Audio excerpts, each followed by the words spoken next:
We know last class আমরা mainly হচ্ছে assault দিয়ে শেষ করেছি। আপনাদের তো মনে আছে গতকালই ছিল অ্যাসল্ট দিয়ে শেষ করেছি।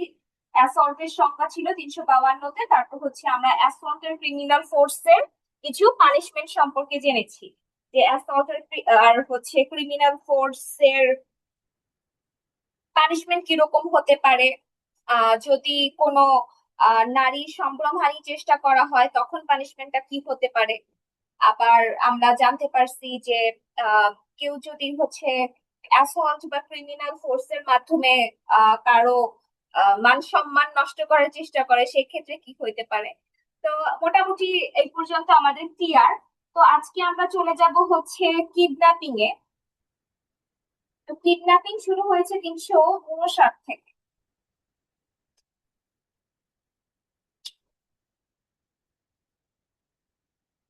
কিডন্যাপিং কিডন্যাপিং যদিও এখন আর 359-এর মামলা হয় না। কেন হয় না? কারণ কিডন্যাপিং যা হচ্ছে আপনার স্পেশাল ল কভার করে। নারী ও শিশু নির্যাতনের যে স্পেশাল ল আছে সেই স্পেশাল ল দেখা যায় কিডন্যাপিংটাকে কভার করতেছে। তবুও পেনাল কোডে যেহেতু প্রভিশন আছে, অ্যান্ড পেনাল কোডের আমাদের আসলে বিকল্প বলবো না, বিকল্প নেই কোনোটাই। আমাদের পেনাল কোডের সেকশন গুলা বা প্রভিশন গুলাও দরকার আছে। এট দ্য সেম টাইম আমরা জানি যে আসলে স্পেশাল ল প্রিভেল করে। ওকে, চলেন আমরা দেখি যে কিডন্যাপিং মানে কি। কিডন্যাপিং বলতে আসলে যেটা বোঝায় যে আমরা কোন একটা মনুষ্যকে হরণ করা। মনুষ্যকে হরণ করা বলতে কি বোঝায় যে তার যে আই লিগাল গার্ডিয়ান আছে, তো লিগাল গার্ডিয়ানের কাছ থেকে কাউকে হরণ করে নিয়ে যাওয়া। ওকে, তো এই কিডন্যাপিং জিনিসটা হয় আসলে দুই ভাবে। কয় ভাবে হয়? দুই ভাবে হয়। এটা ইম্পর্টেন্ট এমসিকিউ এর জন্য যে এই কিডন্যাপিং কয় ভাবে হতে পারে। দুই ভাবে হতে পারে। প্রথমটা কি? কিডন্যাপিং ফ্রম বাংলাদেশ, এইটা একটা। সেকেন্ডটা কি? Kidnapping from lawful guardianship. তো কিডন্যাপিং ফ্রম বাংলাদেশ এটা শুনেই হয়তো আপনারা বুঝতে পারতেছেন যে এখানে একটা ক্রস বর্ডার পাচার হবে। ঠিক আছে, একটা ক্রস বর্ডার পাচার হবে। ক্রস বর্ডার পাচার মানে কি? বাংলাদেশ থেকে মানুষ নিয়ে বাংলাদেশের বাইরে পাচার করা হবে। ওকে, এটা অবশ্যই ইললিগাল ওয়েতে হবে এন্ড ইললিগাল ইন্টেনশনে হবে। যারা বাংলাদেশ থেকে মানুষ বিদেশে পাঠায় সবাই যে পাচার করে ব্যাপারটা তা না। কিন্তু যদি কোনো ইললিগাল পারপাসে, কোনো ইললিগাল ওয়েতে মানুষকে বাইরে এভাবে পাঠানো হয়, মানে দেশের বাইরে পাঠানো হয়, বর্ডারের বাইরে পাঠানো হয়, তাহলে আমরা সেটাকে কি বলতে পারি বলেন তো? কিডন্যাপিং ফ্রম বাংলাদেশ, অথবা kidnapping through cross border element. Okay, তারপর চলেন আরেকভাবে কি হইতে পারে, kidnapping from lawful guardianship. Lawful guardianship কারা? লফুল গার্ডিয়ানশিপ আপনাদের শুরুতে মনে হইতে পারে বাবা মা, কিন্তু আমি বলবো যে না, বাবা মা যে সবসময় লফুল গার্ডিয়ানশিপ এমনটা না। যে কেউ হইতে পারে। ধরেন যে কাস্টডি পাইছে বা যে গার্ডিয়ানশিপ পাইছে, আপনারা খুব ভালো মতো জানেন কাস্টডি আর গার্ডিয়ানশিপ আলাদা। তবুও আমি বলবো এক্ষেত্রে এটা জিনিস মাথায় রাখবেন, কাস্টডি যে পাইছে তাকেও এখানে কভার করতেছে, আবার যে গার্ডিয়ান তাকেও এখানে কভার করতেছে। ওকে, তো তার মানে কি যে লফুল গার্ডিয়ানের যদি কাস্টডি থেকে কাউকে নিয়ে যাওয়া হয়, সেখানে ধরেন গার্ডিয়ানের কনসেন্ট থাকে, আবার থাকে না। আবার কনসেন্টটা নেওয়া হয় অবশ্যই গার্ডিয়ানকে ভুলভাল বোঝায়। কোনো ভালো বা সত্যি কথা বলে তো কোনো গার্ডিয়ানের কাছ থেকে একটা মেয়েকে বা ছেলেকে আসলে নিয়ে পাচার করা সম্ভব, তাই না? অবশ্যই তাদের এমন কিছু লোক দেখা হয়, কোনো লুক্রেটিভ অপরচুনিটির কথা বলা হয়, তার বেসিসে গার্ডিয়ানের কাস্টডি থেকে তাদের নিয়ে আসা হয়। ঠিক আছে, তাহলে আমরা কি পাইলাম? কিডন্যাপিং দুইটা ওয়েতে হয়। একটা কি? একটা হচ্ছে কিডন্যাপিং ফ্রম বাংলাদেশ, বাংলাদেশ থেকে কিডন্যাপিং, বাংলাদেশ থেকে অন্য কোনো কান্ট্রিতে নিয়ে যাওয়া, পাচার করা, এটা একটা। আর হচ্ছে লফুল গার্ডিয়ান বা আপনার লিগাল যে কাস্টডি তাদের কাছ থেকে এনে ধরেন কোন একটা ইল্লিগাল কাজে দিয়ে দাও। ঠিক আছে, তো সেকশন 360 কথা বলছে কিডন্যাপিং ফ্রম বাংলাদেশ। তো কিডন্যাপিং ফ্রম বাংলাদেশের ক্ষেত্রে একটা জিনিস মনে রাখবেন, এইখানে যে তাকে কিডন্যাপ করা হবে, কিডন্যাপিং ফ্রম বাংলাদেশ নিয়ে কথা বলছি, হ্যাঁ, কিডন্যাপিং ফ্রম বাংলাদেশে, ফ্রম বিডি, এইখানে যাকে কিডন্যাপ করা হবে সে যে শিশু হবে এটা কোনো মানে এরকম কোনো কথা নেই। সে শিশুও হতে পারে, সে প্রাপ্তবয়স্কও হতে পারে। ঠিক আছে, আবার বলছি, এই কিডন্যাপিং ফ্রম বাংলাদেশে যাকে কিডন্যাপ করা হবে সে যে সবসময় শিশু হবে এমন কোনো কথা নাই। সে শিশুও হতে পারে, প্রাপ্তবয়স্কও হতে পারে। আচ্ছা, যদি হচ্ছে অ্যাডাল্ট হয়, অ্যাডাল্টের হিসাবটা কিরকম হয়? আচ্ছা, আমরা কি জানি যে 18+ হইলে অ্যাডাল্ট না, এটা আমরা জানি। কিন্তু মনে রাখবেন, এই পেনাল কোডের কিডন্যাপিং এর ক্ষেত্রে অ্যাডাল্টার হিসাবটা একটু ডিফারেন্ট। কিভাবে? যদি হচ্ছে কোনো ছেলে হয় মানে মেল হয়, তাহলে 14 বছরের বেশি যারা তাদের অ্যাডাল্ট ধরা হয়, আর 14 বছরের কম যারা তাদের চাইল্ড বা বেবি যেটা বলে ওটা ধরা হয়। ওকে, চাইল্ড ধরা হয়। তাহলে সিলিংটা কত ছেলেদের ক্ষেত্রে? 14 বছর। সিলিংটা কত ছেলেদের ক্ষেত্রে? 14 বছর। এমসিকিউর জন্য ইম্পর্টেন্ট। ওকে, আর মেয়েদের ক্ষেত্রে 16 বছর। মেয়েদের ক্ষেত্রে 16 বছর। 16 বছরের বেশি হলে তাকে আমরা অ্যাডাল্ট ধরবো, 16 বছরের কম হলে আমরা কি তাকে চিলড্রেন ধরবো। তবে একটা জিনিস মনে রাখবেন, এটা কিন্তু শুধুমাত্র এই কিডন্যাপিং প্রভিশনটার জন্য প্রযোজ্য। ওকে, আচ্ছা, তাহলে আমরা 360 তে যেটা বুঝতেছি যে কোনো পার্সনকে যদি বাংলাদেশের সীমা পার করে নিয়ে যাওয়া হয়, সেখানে ভিকটিম বা লফুল গার্ডিয়ানের কনসেন্ট থাকবে না। কনসেন্ট থাকবে না। বা কোনো কোনো ক্ষেত্রে যদি আপনার দেখা হয় যে কনসেন্টটা আছে কিন্তু কনসেন্টটা নেওয়াই হয়েছে যে মিথ্যা কথা বলে বা লুক্রেটিভ কোনো মানে অপরচুনিটির কথা বলে, তো মোস্ট অফ দ্য টাইম 360 ক্ষেত্রে আপনারা এতটুকুই মনে রাখবেন যে এখানে কোনো ধরনের সম্মতির ব্যাপার নাই, সম্মতি এখানে থাকবে না। এটাই ধরে নেওয়া হবে যে যাকে বাংলাদেশের বাইরে পাচার করা হইতেছে তার সম্মতি নাই। তার মানে সম্মতির ব্যাপারটা এখানে কিন্তু মানে মানে যেটাকে বলে হচ্ছে ইম্যাটেরিয়াল। ওকে, আর তারপরে হচ্ছে আপনার যদি হচ্ছে সে কোনোভাবে নাবালক হয় বা আপনার কোনোভাবে দেখা যায় সে হচ্ছে মেন্টালি ইল, ধরেন ইনসেইন বা লুনাটিক এরকম ধরনের মানুষ হয়, তাদের তো আসলে সম্মতি নিলেও কোনো এই সম্মতির কোনো দাম নাই। এটা তো আপনারা জানেন যে যারা হচ্ছে আপনার এখন পর্যন্ত অ্যাডাল্ট হয় নাই তাদের সম্মতিকে মানে আপনার রেপ বলেন বা কিডন্যাপিং বলেন সব ক্ষেত্রেই ধরা হয় তাদের সম্মতিটা ইম্যাটেরিয়াল, মানে তারা সম্মতি দিলেও ধরা হবে সম্মতি নাই, আর সম্মতি না দিলে তো নাই। এই জিনিসটা কি আপনারা ক্লিয়ার? বলেন তো। জি ম্যাম, 360 ক্লিয়ার। ক্লিয়ার? আচ্ছা, ঠিক আছে, থ্যাংক ইউ সো মাচ। সহজ জিনিস, কোনো কঠিন কিছু না, সহজ ভাবে চিন্তা করলে এটা হয়ে যাবে।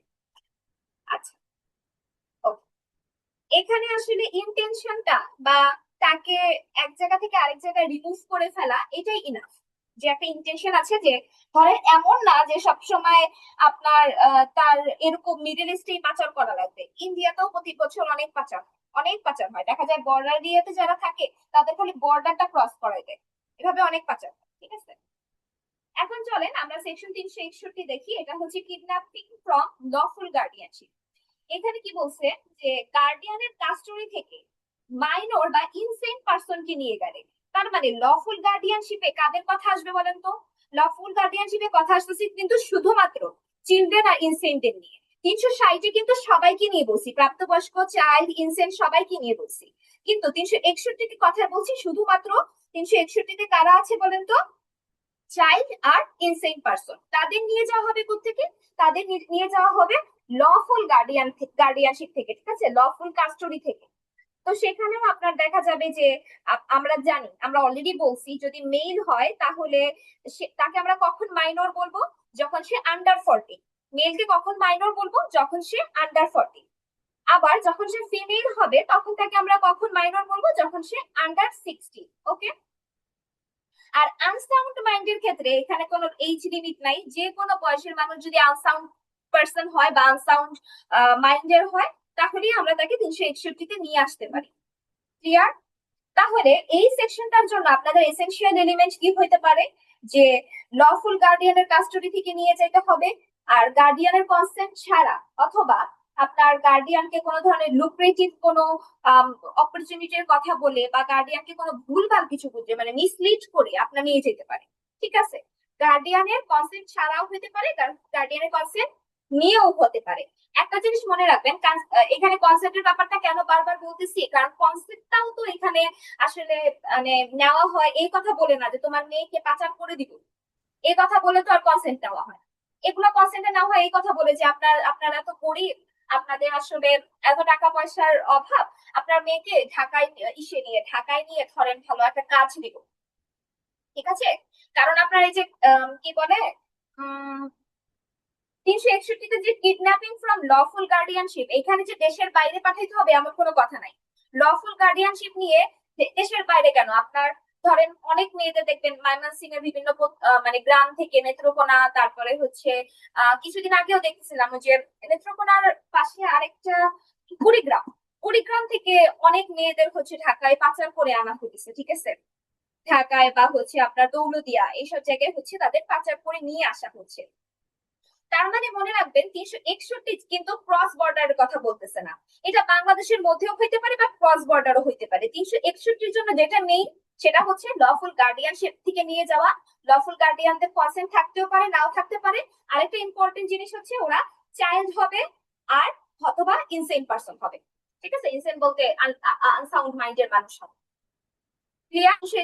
60-61 এমসিকিউ আসলে কিন্তু 60-61-এর মধ্যে কেউ গোলায় ফেলেন না দয়া করে, ঠিক আছে? কোনটা 60 কোনটা 61 এটা কিন্তু আমি পার্থক্য করে দিলাম। আচ্ছা, এখন চলেন আমরা 362-তে চলে যাই, যেখানে অ্যাবডাকশন নিয়ে বলা আছে।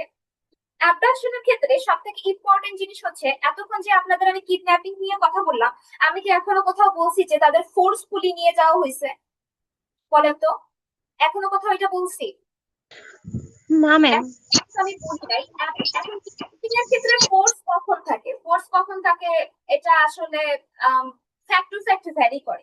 কিন্তু আপনার অ্যাবডাকশনের মামলা করার জন্য বা অ্যাবডাকশনের অপরাধ প্রমাণের জন্য আপনার এটা অবশ্যই দেখাইতে হবে যে এখানে একটা ফোর্স আছে, ফোর্সফুলি তাকে এক জায়গা থেকে আরেক জায়গায় নিয়ে যাওয়া হয়েছে। এখন তাকে জোর করে বা ভুল বুঝিয়ে, জোর করছে অনেক, মানে জোর করে বা ভুল বুঝিয়ে তাকে এক জায়গা থেকে নিয়ে গেছে। তার মানে অ্যাবডাকশনের ক্ষেত্রে যে জিনিসটা ইম্পর্টেন্ট, লোকেশন চেঞ্জ করা। সে ধরেন আছে ঢাকার মোহাম্মদপুরে, আপনি এখান থেকে তাকে মিরপুরে নিয়ে গেছেন, এই লোকেশনটা বুঝে চেঞ্জ করাইছেন। এটাই অনেক কিছু। এটার জন্য আপনার বাংলাদেশের বাইরে পাঠানো লাগবে না, বা এক ডিস্ট্রিক্ট থেকে আরেক ডিস্ট্রিক্টে পাঠানো লাগবে না। এখানে লোকেশন চেঞ্জটাই অনেক কিছু।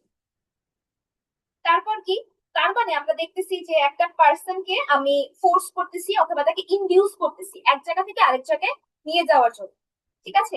মুভমেন্টটা এখানে কি এলিমেন্ট, জাস্ট খালি দেখাইলেই হবে যে লোকেশন চেঞ্জ হয়েছে। আচ্ছা দেখেন, এক্সাম্পল দিছি দুইটা, যে এ বি কে জোর করে গাড়িতে তুলে অন্য জায়গায় নিয়ে গেছে, তারপর এ মিথ্যা বলে বি কে অন্য জায়গায় নিয়ে গেছে। এখানে কি দেখালাম আমরা, ফোর্সড অথবা ডিসিভড একটা মুভমেন্ট দেখলাম। এখন আপনাদের জন্য আমার একটা বাস্তব ধর্মী আছে, কি বলে ফ্যাক্ট আছে, আপনারা বলবেন যেহেতু আপনার আইনি স্টুডেন্ট আপনাদের ফ্যাক্ট আমার ভালো লাগে। বাস্তব ধর্মী এই জন্য বলবো কারণ এই কেসটাও দেখা গেছে আমাদের কাছে এসেছিল, যে একটা মেয়েকে এলাকার কিছু গুন্ডা পান্ডা এরা করছে কি, আম, ধাওয়া করছে। ধাওয়া কিরকম, মানে ফার্স্টে তো রাস্তা আটকাইছে। এখন রাস্তা যদি আটকায় তাহলে আমরা তো রংফুল রেস্ট্রেইনটের মামলা দিতে পারি, বা ওকে যদি কোনো হুমকি ধামকি দেয় সেক্ষেত্রে ওই টাইপের থ্রেটের মামলা টামলা এইসব দেওয়া যেতে পারে। কিন্তু আমরা কিভাবে মামলাটা সাজিয়েছি দেখেন, এই যে আটকানোর পরে মেয়েটা কি করছে, ভয়ে অন্যদিকে দৌড়ছে। তো ওই দুই তিনটা ছেলেও ওর পিছে পিছে দৌড়ছে। মেয়েটা কি করছে, নিজেকে বাঁচানোর জন্য ও একটা পানি বলতে একটা পুকুরে গিয়ে লাফ দিচ্ছে, ঠিক আছে?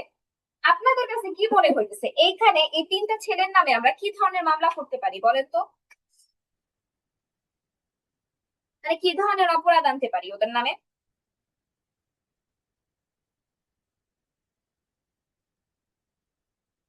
কোনো আইডিয়া আছে? আচ্ছা আমি যদি বলি ওদের নামে আমি অ্যাবডাকশনের মামলা দিব, আমি কি পারি?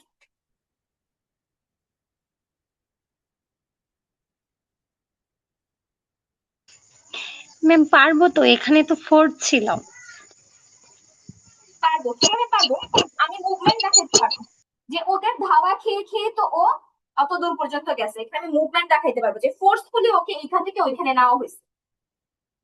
Cause ওরা যদি ওকে ধাওয়া না দিত, ওকে কোনোদিন সোজা রাস্তা রেখে যে পানিতে ঝাঁপ দিত? আপনারা বলেন তো, দিত না। এখানে কিন্তু আমি চাইলে অ্যাবডাকশন দেখাইতে পারি।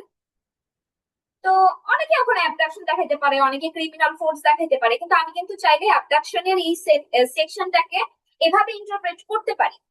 ঠিক আছে? তো মাঝে মাঝে আপনারা আমাকে বলেন না যে, ও আচ্ছা, আপনারা দেখবেন জানি না এগুলো আপনারা ফেস করছেন কিনা, কিন্তু আমাদের সাথে এরকম অনেকবার হয়েছে যে আমরা পরীক্ষা দিয়ে বের হয়েছি, কিন্তু আমার প্রবলেমেটিক কোশ্চেন আনসার করে বের হয়েছি, কিন্তু কারোর সাথে কারো অ্যান্সার মিলে না। বুঝছেন? তা এমন হয়েছে যে আমরা একটা দল দিছি এক অ্যান্সার, আরেকটা দল দিছি আরেক অ্যান্সার। তো আমরা তো স্যারের রুমের সামনে দাঁড়ায় গেছি, স্যার আমরা কি তাহলে জিরো পাবো? স্যার এটাই বলছে যে এটার অ্যান্সার কি হবে এটা আমি এখন বলবো না। পরে দেখা গেছে দুইটা অ্যান্সারই দুইজন হাইয়েস্ট পাইছে, দুইটা অ্যান্সারই দুইজন হাইয়েস্ট পাইছে। বুঝছেন? একজন দিছে সেও হাইয়েস্ট পাইছে, আরেকজন দিছে, মানে দুইটা আলাদা অ্যান্সার দিছে, তাও দুইজনই হাইয়েস্ট পাইছে। তো ব্যাপারটা আসলে আপনি কিভাবে ইন্টারপ্রিটেশন করে ব্যাপারগুলো সলভ করেন, এটাই হচ্ছে কথা। ঠিক আছে?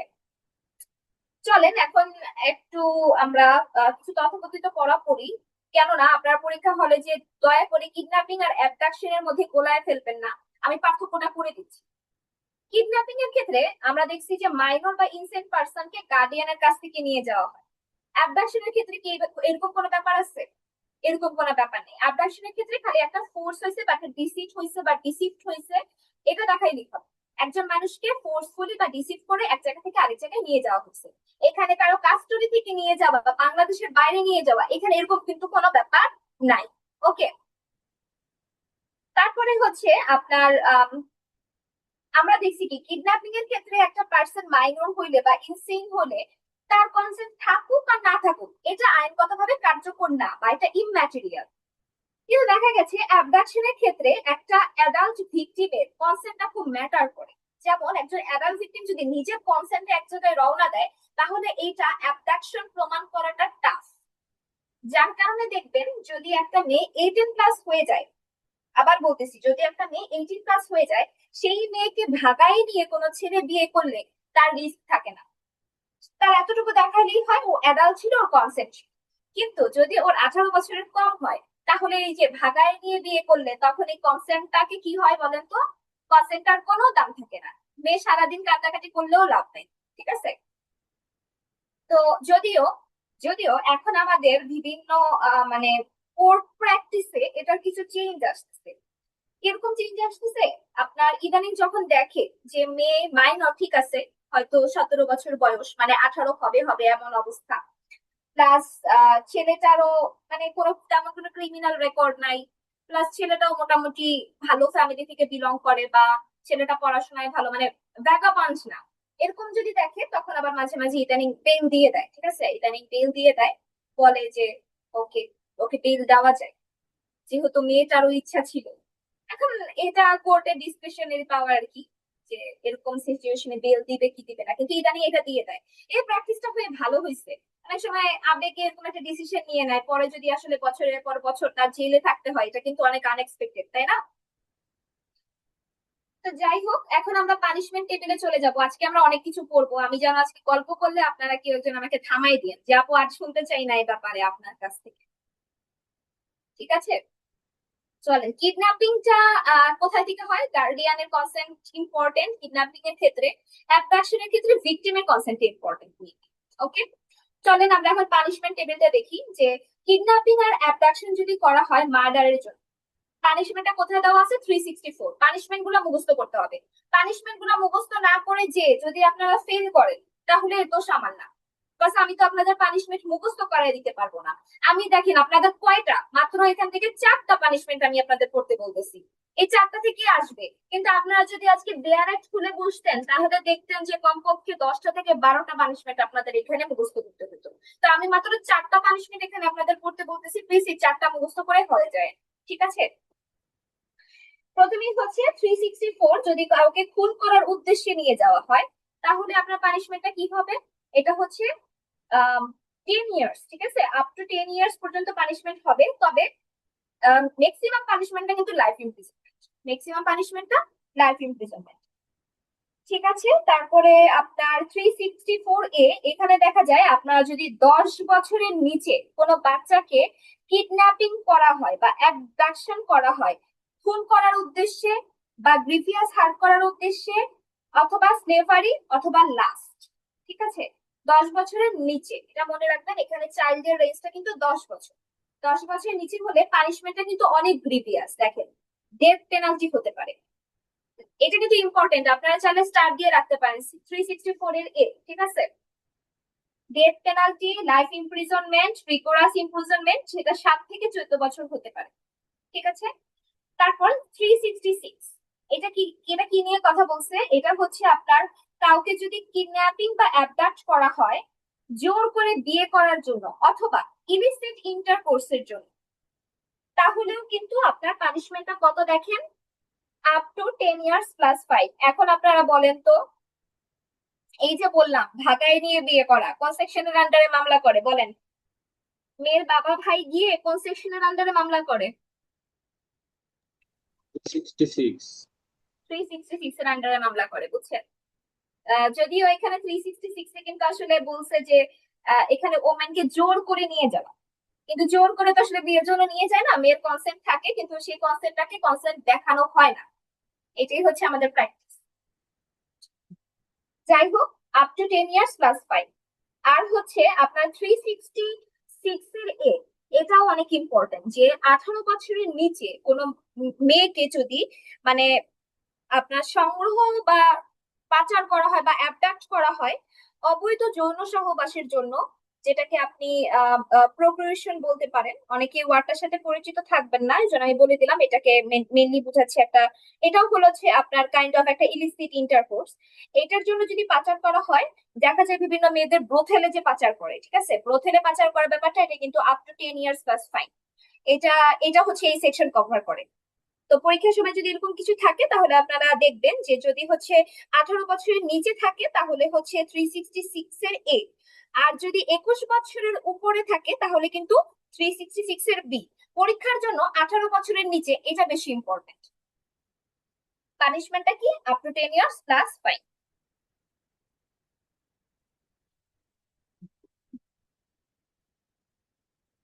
কিডন্যাপিং আর অ্যাবডাকশনটা যদি সবার ক্লিয়ার হয় তাহলে একটু আমাকে বলেন, আমি এখন এটা থেকে বের হব।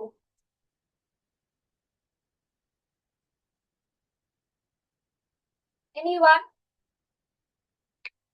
কারো কোনো প্রশ্ন আছে বা কোনো কনফিউশন, কোনো কিছু ক্লিয়ার করার আর কোনো এক্সাম্পল চাচ্ছেন, এরকম কোনো ব্যাপার আছে? জি না ma'am. Okay, thank you so much. সহজ জিনিস। এখন আমরা চলে যাব রেপ।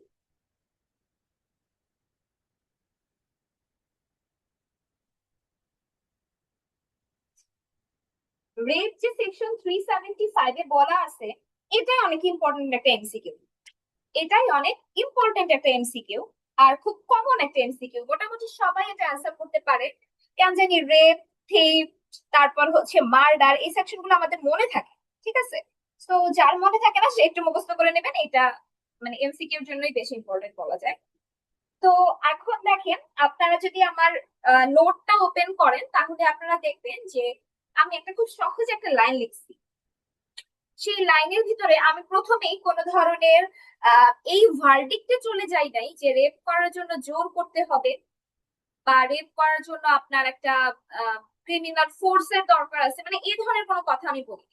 যেমন আমাকে যদি হুট করে কেউ কাউকে জিজ্ঞেস করে আসলে রেপ, তাহলে সবাই বলবে জোর করে যে ইন্টারকোর্স, ওকে। কিন্তু আসলে আমরা আইনের শিক্ষার্থীরা এভাবে উত্তর দিব না। আমরা উত্তরটা কি দিব, রেপ হচ্ছে নির্দিষ্ট পরিস্থিতিতে, কয়েকটা পরিস্থিতি এখন আমরা পড়বো, পরিস্থিতি হচ্ছে 5টা। এটাও ইম্পর্টেন্ট যে কয়টা সিচুয়েশনে রেপ হয়, 5টা। এই 5টা অনেক ইম্পর্টেন্ট এমসিকিউ এর জন্য, ওকে। তো এই 5টা সিচুয়েশন আমরা দেখবো। এই নির্দিষ্ট 5টা সিচুয়েশনে যদি কোনো নারীর সাথে সেক্সুয়াল ইন্টারকোর্স হয় তাহলে আমরা সেটাকে রেপ বলবো। এখন আমরা 5টা সিচুয়েশনটা দেখবো, এন্ড 5টা সিচুয়েশন প্রত্যেকটা ক্ষেত্রে সবসময় আপনারা এই 5টা সিচুয়েশন ফার্স্টে মিলাবেন। না মিলাইলে আপনারা বলবেন যে রেপ হয়নি, যে যাই বলুন। আপনারা 5টা সিচুয়েশন মিলাবেন, তারপর আপনারা বলবেন রেপ হয়েছে কি হয়েছে হয়নি, ওকে। প্রথম সিচুয়েশনটা কি, অ্যাগেইনস্ট হার উইল। এখন আমি একটা জিনিস আপনাদের বলি, আসলে ইচ্ছার বিরুদ্ধে আর সম্মতির বিরুদ্ধের মধ্যে পার্থক্য আছে। সম্মতি আপনার যেমন হচ্ছে বিভিন্ন ভুল ফ্যাক্ট বুঝে সম্মতি নেওয়া যায়, ভুল ফ্যাক্ট বুঝেও কিন্তু সম্মতি নেওয়া যায়। আর ইচ্ছা এমন একটা জিনিস, এটাও আবার ডিপেন্ড করে আমার মানে আমার কাছে ফ্যাক্ট, কোন ফ্যাক্টটা আসছে। ঠিক আছে, তার মানে এগেনস্ট হার উইল বা এগেনস্ট হার কনসেন্ট, এটা পুরোপুরি ডিপেন্ড করে সে কোন সিচুয়েশনে আছে। যে সিচুয়েশনে তার উইল আছে কিন্তু কনসেন্ট নাই, এমন আছে কিন্তু উইল আছে কনসেন্ট নাই, আবার কনসেন্ট আছে উইল নাই। তো যে কোনো একটা না থাকলেই হবে, উইল না থাকলেও নেই, কনসেন্ট না থাকলেও নেই। উইল হচ্ছে ইচ্ছা, কনসেন্ট হচ্ছে সম্মতি। তার মানে ইচ্ছা বা সম্মতি যে কোনো একটা না থাকলেই নেই। ওকে, তারপর কি, তারপর হচ্ছে আপনার থার্ডলি কোনটা, কনসেন্টটা নেওয়া হয়েছে কোন একটা ফেয়ার দিয়ে। ফেয়ারটা কিরকম, তোমাকে মেরে ফেলবো, তোমার ডেথ হবে না হলে হার্ট হবে। এখন আপনাদের জন্য আমার একটা খোলা প্রশ্ন, এইখানে মৃত্যু বা আঘাতের ভয়টা কি শুধুমাত্র মহিলার নিজের? আপনারা বলেন তো। না ম্যাম, তার ফ্যামিলির উপরেও তো যেতে পারে। Exactly, exactly. আপনারা একটা জিনিস মনে রাখবেন, আপনাদের আমি এই যে কি পড়াবো 506 দিকে হচ্ছে ক্রিমিনাল ইন্টিমিডেশন পড়াবো, সেখানেও দেখবেন যে শুধুমাত্র যে তোমার সম্মান নষ্ট করব বা তোমার গুডউইল নষ্ট করব, তোমার সম্পত্তি নষ্ট করব, এটা বললেই যে আমরা সবসময় ভয় পাই তা কিন্তু না। মানুষ এমন একটা জীব যে মানুষের সাথে, একজন মানুষের সাথে আমাদের মানে সম্পর্ক থাকে, ফ্যামিলি থাকে, তার সম্মানের সাথে আমাদের সম্মান জড়িত থাকে, মানে অনেক ব্যাপার আছে, অনেক কমপ্লিকেটেড ব্যাপার আছে। সো আপনারা যদি কখনো এরকম কোনো ওয়ার্ড দেখেন ডেথ বা ফেয়ার, এই ডেথ বা ফেয়ার যে সবসময় নিজের ডেথ আর ফেয়ার এটা কিন্তু না। ডেথ বা কোনো গ্রিভিয়াস হার্টের ফেয়ার এটা হইতে পারে আমার খুব কাছের মানুষ। ওকে, আচ্ছা, এটা গেল। তারপর হচ্ছে ফোর্থলি, হাজবেন্ড পরিচয়ে ফ্রড করে কনসার্ট নেওয়া। ঠিক আছে, আহ এইটা আসলে কি, এটা নিয়ে আমি আমার টিচারকে একটা প্রশ্ন করছিলাম যে এটা আসলে হয় কিভাবে, মানে একটা মহিলা কি তার হাজবেন্ডকে চিনে না? পরে ম্যাম আমাদেরকে একটা উত্তর দিছিল যে এটা হচ্ছে এখনো আমাদের পশ্চিমা বিশ্বে, মেনলি হচ্ছে ওয়েস্টার্ন কান্ট্রিতে এখনো আছে যে আপনার মানুষজন তো ড্রাঙ্ক হয়, আপনারা এতটুকু জানেন যে সে সময় সে আসলে যখন ড্রাঙ্ক থাকে মানুষের বিবেক বুদ্ধি ঠিক মতো কাজ করে না, লোপ পায়। এজন্যই হচ্ছে ড্রাঙ্ক থাকাটাকে আমাদের ইসলাম হারাম করছে। কেননা যে মুহূর্তে আমাদের বিবেক আর বুদ্ধি লোপ পাবে তখন আমরা যে কোনো ভুল করতে পারি বা যে কোনো খারাপ কাজ করতে পারি। তো এই ভুল থেকে দেখা যায় অনেক সময় যে ড্রাঙ্ক থাকে যে মহিলা, তাকে খুব সহজে বোঝানো সম্ভব আমি তোমার হাজবেন্ড। এন্ড এমন কিছু আপনার নেশাদ্রব্য আছে যেটা আসলে নেওয়ার পরে একটা মানুষ সামনের মানুষটাকে আপনার মানে ডিলিউশনালি এটাই মনে করে যে তাকে যা বোঝায় সে সেটাই বিশ্বাস করে। এরকম হইতে পারে, অথবা আপনার আরো অনেক সিনারিও থাকতে পারে, আপনারা নিজেরা নিজেরা এটা নিয়ে চিন্তা করতে পারেন যে এটা কেমন হইতে পারে। আপনাদের জন্য এখন পরীক্ষায় যেটা ইম্পর্টেন্ট, যে হাজবেন্ড পরিচয় যদি কেউ ফ্রড করে করে কনসেপ্ট নেয় তখন সেটা রেপ। সে হাজবেন্ড না, যে এটা ফ্রডটা করছে সে নিজেও জানে আমি মহিলার হাজবেন্ড না, তবুও যদি তার কনসেন্টটা নেওয়া হয় আর মহিলাকে বোঝানো হয় আমি তোমার হাজবেন্ড, তখন ওইটা রেপ। ওকে, আচ্ছা, ফিফথ ফিফথ যেটা সেটা হচ্ছে আপনার গার্ল আন্ডার 14 ইয়ার্স। 14 বছরের কোনো মেয়ের, 14 বছরের নিচে, সরি, যে মেয়ের 14 বছর হয় নাই এমন কোনো মেয়ের কনসেন্ট থাকুক আর না থাকুক, তার সাথে কোনো ধরনের ইন্টারকোর্স করলেই সেটা রেপ হয়ে যাবে। ঠিক আছে, এখানে একটা এক্সেপশন আছে। এক্সেপশন হচ্ছে যদি তারা হাজবেন্ড ওয়াইফ হয়, তাহলে ওয়াইফ যদি আন্ডার 13 না হয় তাহলে রেপ হবে না, যদি ওয়াইফ আন্ডার 13 হয় তাহলেই রেপ হবে। বুঝাতে পারছি? ফিফথ ফিফথ যে পয়েন্টটা সেটা কি বলছে, আন্ডার 14 হলে রেপ, তাতে কনসেন্ট থাকুক আর না থাকুক। এক্সেপশন কি, যদি তারা হাজবেন্ড ওয়াইফ হয় তাহলে ওয়াইফের বয়স যদি 13 বছরের নিচে না হয় তাহলে রেপ হবে না, 13 বছরের নিচে হলে রেপ হবে। ওকে, আরেকটা ইম্পর্টেন্ট পয়েন্ট যে আপনার রেপ হওয়ার জন্য পেনিট্রেশনটাই ইনাফ, কোনো ধরনের ফুল ইন্টারকোর্স কমপ্লিট হওয়া লাগবে না। ওকে, আর আমরা খুব ভালো মতো জানি যে আন্ডার 14 যদি মাইনর হয় তার কনসেন্টের কোনো দাম নাই, ইম্যাটেরিয়াল। ওকে, এখন চলেন আমরা রেপের পানিশমেন্টটা দেখি। পানিশমেন্ট বলা আছে সেকশন 376 এ। পানিশমেন্টটা কি? লাইফ ইমপ্রিজনমেন্ট অথবা imprisonment up to 10 years plus 5। Exception হচ্ছে হাজব্যান্ড ওয়াইফ কেসের ক্ষেত্রে, যদি ওই মহিলা ওই লোকের ওয়াইফ হয়, তাহলে কি হবে? ওমেন যদি আন্ডার 12 থাকে, 12 বছরের নিচে হয়, তাহলে punishment up to 2 years imprisonment or fine or both. এখন আপনারা আমাকে একটা প্রশ্ন করতে পারেন, উপরে পড়াইলেন যে আন্ডার 13 হলে, আন্ডার 13 হইলে আপনার রেপ হবে। এখন পানিশমেন্ট আবার পড়াইতেছেন আন্ডার 12 হইলে পানিশমেন্ট পাবে। তাহলে 13 আর 12-র মাঝামাঝি সময়টায় কি হবে? এই প্রশ্নটা কি আপনাদের আসছে? এই প্রশ্নটা আপনাদের আসলেও আমার কিছু করার নাই। কোশ্চেন খেয়াল করবেন, কোশ্চেন খেয়াল করবেন যে এইখানে কোশ্চেনে কি বলতেছে, রেপ কখন হবে, রেপ কখন হইলে আন্ডার 13 এ দাগাবেন। যদি আসে পানিশমেন্ট কখন পাবে, তখন আন্ডার 12 দাগাবেন। বা 2 বছর পানিশমেন্ট কখন পাবে, তখন আন্ডার 12 দাগাবেন। এমসিকিউ তে যেন কনফিউশন না তৈরি হয়, এর জন্য ব্যাপারটা ক্লিয়ার করে দিলাম। এখন চলে আসেন আমরা আনন্যাচারাল অফেন্স নিয়ে পড়বো। অল্প স্বল্প পড়বো, এখানে খুব বেশি পড়বো না, এখানে পানিশমেন্টটা বেশি ইম্পর্টেন্ট আনন্যাচারাল অফেন্সে। যেটা বলা আছে সেকশন 377 এ।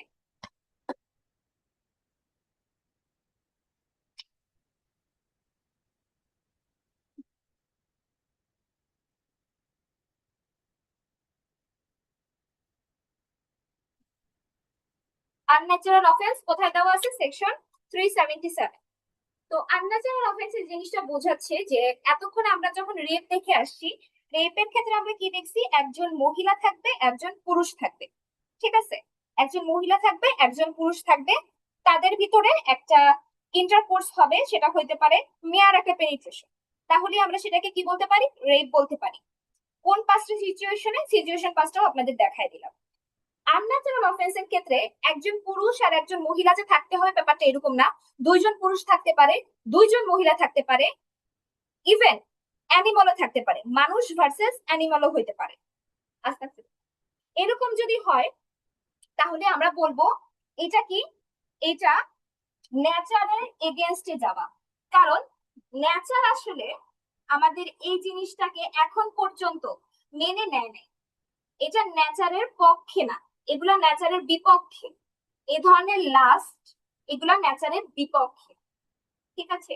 তো বাংলাদেশ বাদে আরো অনেক কান্ট্রি এই আনন্যাচারাল অফেন্সটাকে তাদের পেনাল কোড থেকে, মানে ক্রিমিনাল অফেন্স থেকে বাদ দিয়ে দিচ্ছে। কারণ অনেক ধরনের হিউম্যান রাইটস রিলেটেড বিভিন্ন গোষ্ঠী আছে, তারা অনেক সময় অনেক প্রোটেস্ট করে, তাদের মতে এগুলা অফেন্স না আর এগুলা আনন্যাচারালও না, ঠিক আছে? তো এটা নিয়ে এখন কথা বলবো না আর। সেটা হচ্ছে আপনার যেটা মনে রাখতে হবে, একটা কার্নাল ইন্টারকোর্স কার সাথে হবে? With men or with women or animal. Men versus men হইতে পারে, মেন ভার্সেস ওমেন হইতে না, মেন ভার্সেস ওমেন হবে না, সরি, ওমেন ভার্সেস ওমেন হবে। আবার animal versus men or women হইতে পারে, ঠিক আছে? তো এটার পানিশমেন্টটা কি? যে এটার পানিশমেন্ট হচ্ছে লাইফ ইমপ্রিজনমেন্ট অথবা ইমপ্রিজনমেন্ট, যেটা আপ টু 10 ইয়ার্স হইতে পারে প্লাস 5। এখন কথা হচ্ছে আপনার এখানেও আপনার সেম। এখানে যদি আপনাকে একটা এক্সাম্পল দেই, তাহলে হচ্ছে হোমোসেক্সুয়ালিটি, বিস্টুয়ালিটি, লেসবিয়ানিজম, সডোমি, এগুলো সবই হইতেছে আপনার কি আনন্যাচারাল অফেন্সের এক্সাম্পল। তো এখানেও সেম কাহিনী, যে পেনিট্রেশন হওয়াটাই ইনাফ, ফুল ইন্টারকোর্স হওয়া লাগবে এমন কোনো ব্যাপার নেই। ওকে, এখন আমরা চলে যাব 378, যেটা থেকে আপনাদের মানে ইসে কি বলে, পেনাল কোড থেকে কোশ্চেন হইলে এমসিকিউ আর রিটেন দুইটা থেকেই আপনাকে কোশ্চেন করতে পারে। আবার যদি আপনারা কেউ চুরির মামলা নিয়ে, যে আপনাদের কেস ডায়েরি জমা দিতে হবে না, কেস ডায়েরির মধ্যে যদি আপনারা কোনো চুরির মামলা রাখেন, তাহলে দেখা যাবে তখনও ভাইরাতে আপনাদের চুরি থেকে কোশ্চেন করতেছে। ওকে, সো এখান থেকে এমসিকিউ ইম্পর্টেন্ট। থেফট বলা আছে সেকশন 378 এ। আপনারা একটা জিনিস মনে রাখবেন, এখন যে আমি কথা বলবো সবকিছুই আমি বলবো পজিশন রিলেটেড, মালিকই কথাবার্তা বলবো না। কেউ কোনো কিছুর মালিক এটা নিয়ে আমি বলবো না। কারো কাছে কোনো কিছুর পজিশন আছে এটা নিয়ে আমি কথা বলবো। যেমন আমি এই মার্কারটার মালিক, আমি এটা বলতেছি না, আমি বলতেছি এই মার্কারটা আমার পজিশন আছে। আপনারা আপাতত এটা মাথায় রাখবেন, চুরির ক্ষেত্রে পজিশনটা ইম্পর্টেন্ট, মালিক হওয়াটা ইম্পর্টেন্ট না। কেন ইম্পর্টেন্ট না এটাতে আমি আসতেছি। সেকশন 378 এ আসলে থেফটের সংজ্ঞাটা কিভাবে দিচ্ছে, যে কেউ যদি ডিসঅনেস্টলি অন্যের মুভেবল প্রপার্টি, অন্যের কোনো একটা মুভেবল প্রপার্টি, আবার বলতেছি মুভেবল প্রপার্টি, মুভেবল, আমি কোন ধরনের ইমুভেবল প্রপার্টি নিয়ে থেফটের মধ্যে কথা বলবো না। থেফট ইমুভেবল প্রপার্টিতে হয় না, থেফট হয় শুধু মুভেবল প্রপার্টিতে। ওকে, আচ্ছা। ডিসঅনেস্টলি অন্যের মুভেবল প্রপার্টি যদি কনসেন্ট ছাড়া সরানো হয় সেটা হচ্ছে থেফট। তার মানে আমরা কয়টা জিনিস পাই না, যে ডিসঅনেস্টলি হইতে হবে, অন্যের কোনো পজিশন থেকে সরাইতে হবে, মুভেবল প্রপার্টি সরাইতে হবে। ঠিক আছে, চলেন আমরা এসেনশিয়াল এলিমেন্ট গুলো দেখবো যে থেফট হতে কি কি লাগে। দেখেন, থেফট হইতে 5টা জিনিস লাগে। কয়টা জিনিস লাগে? 5টা জিনিস লাগে। একটা কি, অবশ্যই একটা ডিসঅনেস্ট ইন্টেনশন থাকতে হবে। কারণ আমি আর সুমাইয়া আপা ধরেন আমরা খুব বন্ধু বন্ধু, আমি ওনার বাসা থেকে একটা কিছু নিয়ে আসলাম, যদিও উচিত না, তবুও নিয়ে আসলে সেটা ডিসঅনেস্ট হবে না। যদি ডিসঅনেস্টলি না আনি তাহলে সেটাকে থেফট বলা যায় না। সেকেন্ড পয়েন্ট কি, ধরেন এটা অবশ্যই অস্থাবর সম্পত্তি বা মুভেবল প্রপার্টি হওয়া লাগবে। জমি জমা চুরি হয় না, চুরি হইতে পারে ডাস্টার, চুরি হইতে পারে আঙুলের রিং। ঠিক আছে, আচ্ছা। তারপর কি, জিনিসটা অন্যের দখলে থাকতে হবে, জিনিসটা অন্যের দখলে থাকতে হবে, অন্যের দখল থেকে সরায় আনলে, মুভ করে আনলে সেটা চুরি।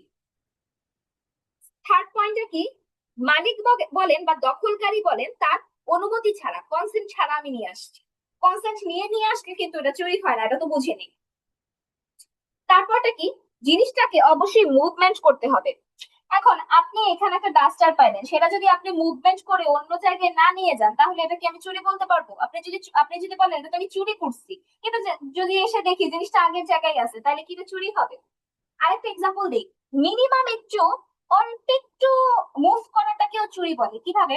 ধরেন আমার আর আপনার জিনিস এভাবে আলাদা আলাদা করে রাখা, এখানে ধরেন আপনার কিছু খাবার দাবার রাখা, এখানে আমার কিছু খাবার দাবার রাখা। আপনি যদি একটু টান দিয়ে আমার কোকটা আপনার এই পাশে নিয়ে যান, আপনি আমার কোকটা চুরি করলেন। ঠিক আছে, তার মানে অল্প একটু মুভমেন্টেও চুরি হইতে পারে, এটাই আপনাদের আমি বোঝাইলাম। ঠিক আছে, আর মাটির সাথে লাগানো জিনিসটাকে আসলে আমরা থেফট বলতে পারি না।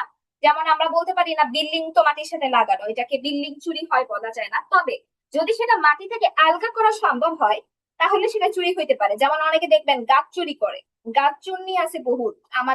আমার বারান্দা থেকে আমার অনেক দামি একটা ক্যাকটাস একজন চুরি করে নিয়ে গেছে, তাই নিচে জানি না, সে কিন্তু মাটি থেকে উপর মানে উপর করে নিয়ে গেছে, এমন না টপ সহ নিয়ে গেছে। ঠিক আছে, আমি জানি না এভাবে যে নিয়ে গেছে ক্যাকটাসটা সে আদৌ কোথাও লাগায় ক্যাকটাসটাকে বাঁচাইতে পারবে কিনা। নীতি নীতি টপসা হই নীতি, যেহেতু মাটি থেকে উপরায় নিয়ে গেছে, তার মানে এটা কিন্তু, যদিও এটা মাটির সাথে লাগানো অবস্থাতে ছিল কিন্তু সে নিয়ে গেছে মাটি থেকে উপরায়, তো এটা থেফট হইতে পারে। ক্লিয়ার? থেফটের 5টা পয়েন্ট কি ক্লিয়ার নাকি আপনারা আমাকে একটু জানান। জি ma'am, clear. Clear, thank you so much. এখন আরেকটা হচ্ছে, আমি যদি কারো প্রাণী সরাই, প্রাণী যেমন হচ্ছে অনেকে গরু ছাগল পালে, দেখবেন গরু চুরি করে মানুষজন নিয়ে যায়, তো এগুলাও কিন্তু, গরুকেও কিন্তু ধরা হবে, এটা আমার জন্য একটা মুভেবল প্রপার্টি। গরু, ছাগল, মুরগি, এগুলাও, এই অ্যানিমাল নিয়ে যাওয়া, বা অনেকে কুকুর নিয়ে যায়, বিড়াল নিয়ে যায়, এগুলাও কিন্তু আপনার থেফটের অংশ।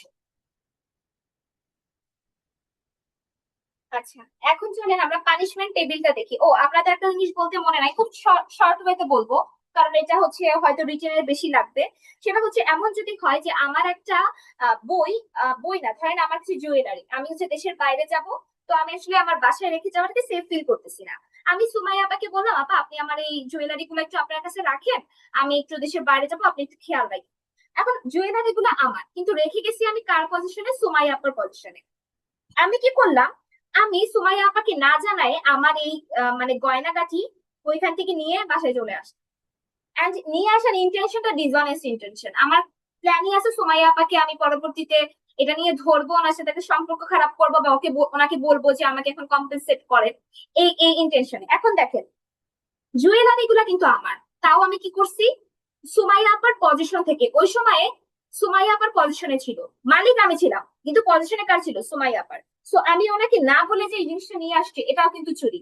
তার মানে নিজের জিনিসও মানুষ চুরি করতে পারে, নিজের মালিকানাধীন জিনিসও মানুষ চুরি করতে পারে। ক্লিয়ার? আচ্ছা, পানিশমেন্ট দেখেন, যদি সিম্পলি কোনো থেফট হয় তাহলে আপ টু 3 ইয়ার্স। যদি কারো বাসায় ঢুকে বা টেন্টে ঢুকে বা ফেসিলে ঢুকে চুরি করে, তাহলে আপ টু 7 ইয়ার্স। যদি হচ্ছে থেফটটা করে হচ্ছে ক্লার্ক বা সার্ভেন্ট, মনে রাখবেন ক্লার্ক বা সার্ভেন্টের সাথে আমাদের একটা ফেথফুল সম্পর্ক থাকে, একটা বিশ্বাসের জায়গা থাকে, এই জন্য পানিশমেন্টটা কিন্তু বেশি হয়, up to 7 years imprisonment plus fine. আবার থেফট করার মানে থেফট করার জন্য, বা এমন, সরি আমি একটু ভুল বলছি, যে কেউ যদি ধরেন কাউকে খুন করছে, খুন করে আবার তার শরীর থেকে গয়নাগাটি নিয়ে পালাইছে, এটাকে কি বলে বলেন তো? Theft after preparation for death, hurt or restrain. বা কাউকে আপনার এক জায়গায় আটকায় রেখে তার গা থেকে জিনিসপত্র খুলে নিয়ে গেছে, বা এটা তো আসলে এক্সটর্শন টাইপের একটু হয়। এরকম হতে পারে যে একজনকে আটকায় রাখছে, পরবর্তীতে ধরেন তাকে না জানে তার একটা জিনিস সেখান থেকে নিয়ে গেছে, সেটাও কিন্তু আপনার কি হবে, theft after preparation for death, hurt or restraint. এটার পানিশমেন্টটা আপ টু 10 ইয়ার্স, আর রিগোরাস ইমপ্রিজনমেন্ট পাবে প্লাস ফাইন। আপনারা এখন বলেন তো, আপনারা কি সেকশন 379টা বুঝতে পারছেন? 379 থেকে 382 পর্যন্ত ক্লিয়ার হয়েছে?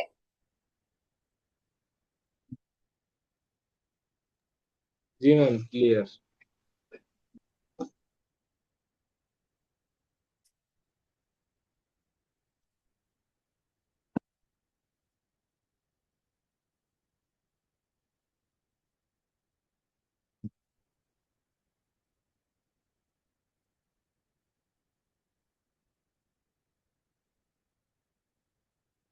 আচ্ছা, আপনারা বাসায় ইলাস্ট্রেশন পড়েন তো, ইলাস্ট্রেশন করেন, আর হচ্ছে পানিশমেন্ট গুলা কিন্তু মুখস্থ করেন। পানিশমেন্ট মুখস্থ ছাড়া কেউই জাজ হইতে পারবেন না, বার কাউন্সিলও পাস করতে পারবেন না।